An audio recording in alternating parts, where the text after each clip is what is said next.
অন্তরে শান্তি পাই না, যেন অসুস্থ অন্তর কোনোভাবেই শান্তি পাচ্ছে না। কোন দোয়া বা আমল আছে কি? অসুস্থ অন্তর যেটা আমরা বলি আমাদের জন্য, এই অসুস্থ অন্তরকে শান্ত করার জন্য কিছু কিছু আমল আছে, যে আমলগুলি আমাদের জন্য অত্যন্ত গুরুত্বপূর্ণ।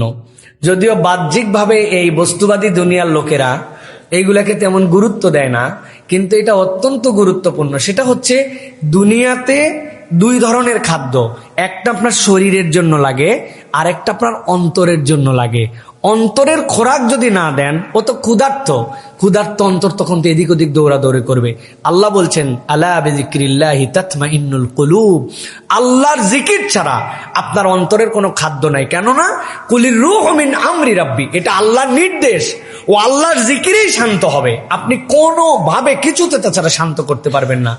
নবীজি এই জিকিরের প্রক্রিয়ার প্রথম যেটা বলেছেন, শিফাউল লিমা ফিস সুদূর, কেউ যদি কোরআন না পড়ে প্রত্যেক দিন, তার অন্তর তখন এলোমেলো হয়ে যাবে। অতএব আপনাকে কোরআনের সাথে সম্পর্ক রাখতে হবে। এরপর আল্লাহ রাব্বুল আলামিন যেগুলো মাসনুন জিকির, বিশেষ করে সকাল সন্ধ্যা আর নামাজের পরের, এই ওজিফা করলে অন্তর অটোমেটিক শান্ত হবে তার জন্য।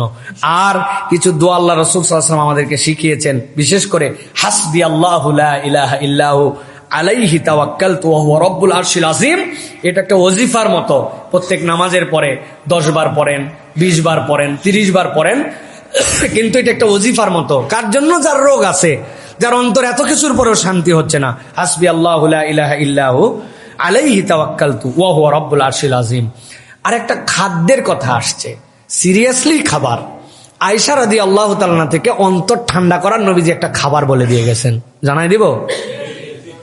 আয়েশা রাদিয়াল্লাহু তাআলা বলছেন, সামি'তু রাসূলুল্লাহি সাল্লাল্লাহু আলাইহি ওয়াসাল্লাম ইয়াকুল আত-তালবিনাতু মুজিম্মাতুন লিফুয়াদিল মারিদ ওয়া তাযহাবু বিবাদিল হুজন।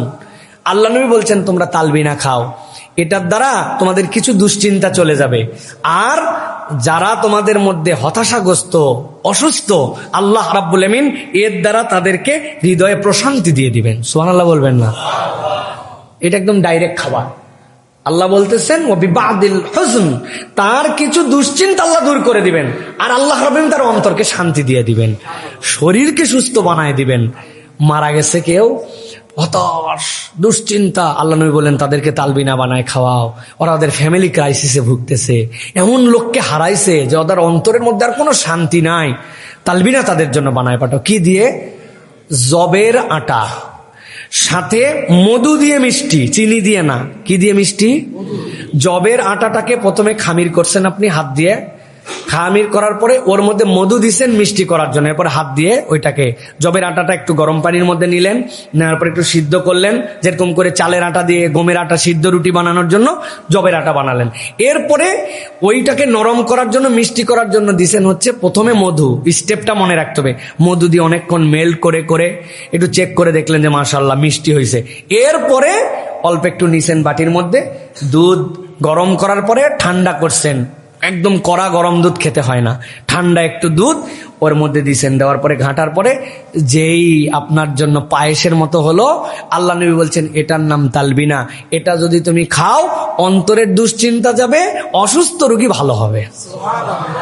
সুতরাং আমলগুলাও করব আমরা ইনশাআল্লাহ, আর সাথে সাথে এইটা বানায় মাঝে মাঝে খাওয়ার জন্য চেষ্টা। এখন অ্যাভেলেবেল জবের এগুলো সব অনলাইনে পাওয়া যায়, আপনি কিনবেন, কিনে এইটা প্র্যাকটিস করা দরকার। যেহেতু এটা হচ্ছে রাসূলুল্লাহ সাল্লাল্লাহু আলাইহি ওয়াসাল্লামের পক্ষ থেকে আমাদের জন্য রুকিয়া এবং আমাদের জন্য ট্রিটমেন্ট। এটা হচ্ছে তিব্বুন নবী, নবী করিম সাল্লাল্লাহু আলাইহি ওয়াসাল্লামের চিকিৎসা।